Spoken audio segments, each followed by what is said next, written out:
Well, shalom and welcome to this new series of videos that I'll be putting out. And I wanted to try something a little bit different, and that is to go through one of the Gospels in Hebrew. And the Gospel of Matthew was not originally written in Hebrew, it was originally written in Greek. But we do have some evidence that points to maybe there were some records of the Gospel of Matthew written in the Hebrew language at some point, maybe in its early years, but we don't have any ancient manuscripts of the Gospel of Matthew that are preserved for us in the Hebrew language, that are original manuscripts anyways. We do have some translations of Matthew's Gospel from Greek into Hebrew, like for instance the Baal Shem Tov Hebrew Matthew, but that's not an original Hebrew manuscript. That's a translation from the Greek. But you might be asking, why are we studying the book of Matthew in Hebrew when it wasn't originally written in Hebrew? Well, I picked up a Hebrew Bible from Jerusalem, and this is published, I don't know if you can see, by the Israel Bible Society, and I picked this up at a shop on Jaffa Street in Jerusalem, just outside the Old City. And I thought it'd be fun to study and as a way to enhance our knowledge of the teachings and the miracles and stories of our master, our rabbi. I think it'd be neat to, and also to enhance our knowledge and our proficiency of the Hebrew language, to study the first record, the first gospel in the Hebrew language. So what I'm going to be doing through this series is taking two verses and going through, pulling out all the vocabulary words that you would see in those two verses, and familiarizing yourself with those vocabulary words, and then going to those two verses in the Hebrew Bible, in the Hebrew manuscript here, or the pages here, the Hebrew, and reading them and incorporating those vocabulary words. So right away, let me give you kind of a crash course on this Hebrew Bible. This is read right to left. So Genesis is that way, and Revelation is back here. So you can see in English, there's English column here, and then there's a Hebrew column here. Now, I will tell you, I'm recording this from my home office, and this isn't going to be like a highly produced or even professional kind of thing. This is just me in my home office recording, me teaching you how to read Hebrew. So you will hear from time to time a dog bark or a child scream or something like that in the background. It's because I have both a dog and 3 sons, so I apologize ahead of time. This is not super highly polished or produced. But I want to take you through, let's talk about the English. This is the Gospel according to Matthew. Now, Matthew was one of the followers of Jesus, or Yeshua. He was a tax collector, and he turned disciple and follower of Messiah. We don't want to get into too many details about the life of Matthew, but very interesting character. And he set out to record the teachings and the miracles and the work and the journeys of his rabbi, Yeshua, Jesus. So let's look at the Hebrew now. Now, this has no vowel pointings for us, but the rest of it does. But I'll read this for you nonetheless. It says, Ha-Besorah al-Pi Matai. So what this says is, Ha-Besorah is the good news, al-Pi, written down or as witnessed. Matai is the Hebrew name for Matthew. You might have seen it as Matityahu. Matai is kind of like a shorthand, like it might be like saying Matt or something like that. Okay, so before we jump into our Hebrew, let's go to our vocabulary words of what you're going to see in these two verses. So Matthew 1 through 2. Now, if you have a composition notebook, I encourage you to write this down in a composition notebook like this, like I'm doing. And then as you write these words in the left-hand margin of your page, I think it's advisable to go ahead and write the English translation along on the right-hand side here as well. So I'm writing these using Latin characters, using English characters, but you'll see them here momentarily in Hebrew characters. So Matthew 1 through 2, the first word we see is Sefer. Sefer is a book or a record. Book or a record. The next word we'll see is Yuchasin. Yuchasin. A Yuchasin is a record, is a genealogy of sorts. Yuchasin, I almost have a suspicion that that's more of an Aramaic word that has crept into the Hebrew language. Yuchasin, okay, so a record or a genealogy is a good way to translate that. The next word you'll see is shel, shel. Shel means to or whichever or about. Shel. And then we have Yeshua. Yeshua means salvation, salvation, okay? The next word we see is Moshiach, Moshiach. Moshiach is an anointed one, someone who has been anointed literally with oil for an intended purpose. Like you would Mashiach a king, or you would Mashiach a priest. You would anoint them with oil. Ben is a son. Ben is son. David. David is the proper noun or name of one of the kings of Israel that you're probably familiar with. Like he was made famous by the story of David and Goliath. And then we have Ben. Again, I put that a second time. I'm sorry. You don't have to do that. But Ben is son. Avraham. Avraham is the proper name of the father of our faith. He was Abraham.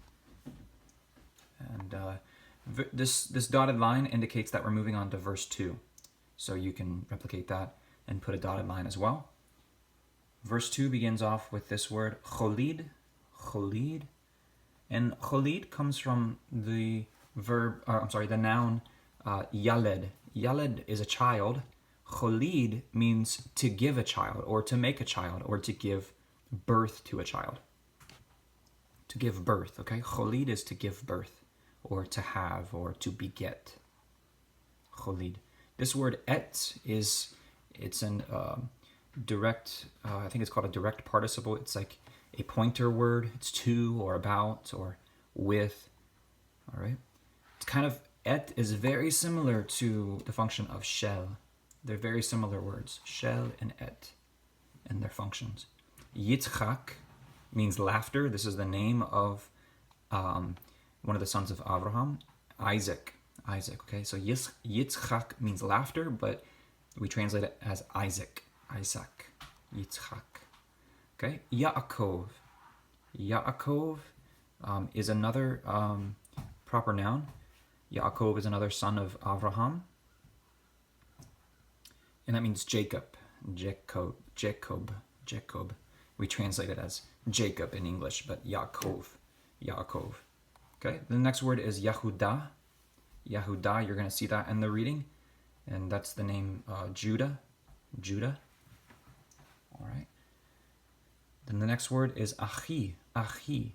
Now let me stop and pause here for a second, because anytime you see in my writing a C and an H together, you're going to pronounce that not as a chi, but as a guttural chi, okay? Like a chet. So achi. All right. So let's go to Matthew chapter 1, verses 1 and 2.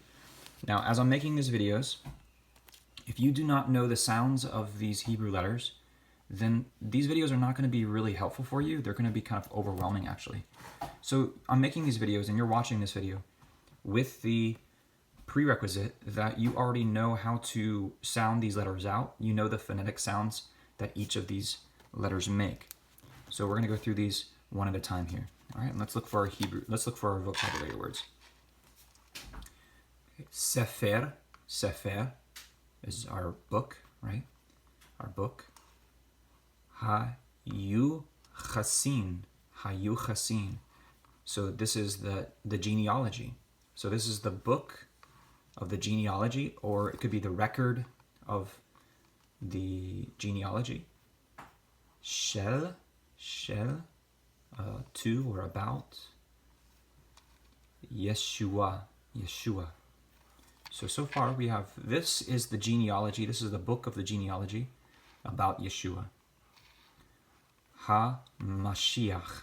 So Matthew is saying that Yeshua is Ha-Mashiach, the Mashiach. Ben David. Ben means the son. David is the king, King David. So far, Matthew is saying, Sefer HaYechusin, Yuchusin, Shel Yeshua HaMashiach ben David. This is the record, the genealogy of Jesus the Messiah, the son of David. He's also the Ben Avraham, the son of Abraham. Okay, so that completes verse 1. Let's go back and read it together and look at our vocabulary words. Sefer HaYuchasin, Shel Yeshua HaMashiach, ben David, ben Avraham. And this is the book or the record, the genealogy of Yeshua, the Messiah, the son of David and the son of Abraham. Okay, let's move on to verse 2. We're going to see a lot of repeated vocabulary words here. Avraham, Holid. And there's our word. Abraham gave birth or begot. He begot this person, or he begot, here's who he begot. Yitzchak, Isaac. So Avraham holid et Yitzchak. Abraham beget Isaac. And then Yitzchak, Isaac, holid, there's that word beget again, or gave birth to, et Yaakov. So Avraham holid et Yitzchak. Yitzchak holid et Yaakov. And Yitzchak gave birth or beget Jacob. Yaakov holid et Yehuda ve'et Echav. Okay, so let's back up. Yaakov begets, or Jacob beget another son, Judah, Yehuda. And they were ve'et, and were Achiv, and all the brothers. See, Achi is right here. Achiv, Achiv. And other brothers is how you could also translate that. So let's go back and read verses 1 and 2 together. Sefer HaYuchasin, Shel Yeshua HaMashiach, ben David, ben Avraham. Avraham holid et Yitzchak. Yitzchak holid et Yaakov. Ve'Yaakov holid et Yehuda. Ve'et Achiv. Or I guess we could pronounce it Echav. Echav. So let's go to our English now and see how it's translated into the English. Okay. The record of the genealogy of Yeshua the Messiah, the son of David, the son of Avraham. And Avraham was the father of Isaac, Isaac the father of Jacob, and Jacob the father of Yehuda or Judah, and his brothers. So the word the father, you see, was not in the Hebrew text, but they implied that there's a father, he's a father. Really, we could better translate that as he gave birth to, or he beget. The word father is not in there. Av or Avinu, it's not in there. Okay. Well, guys, I hope that this has been a good lesson for you, and feel free to watch it as many times as you need. You can watch it slower as I read.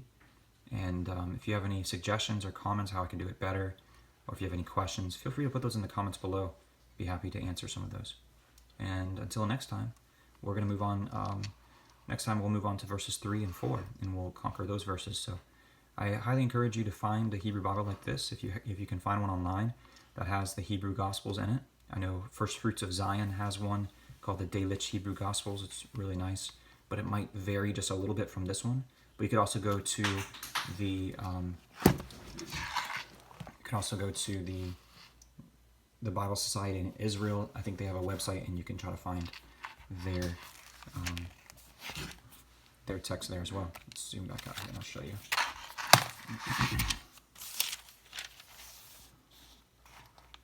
Yeah, so Bible Society in Israel.com. Well, thanks guys for watching, and look forward to our future lessons. Bye.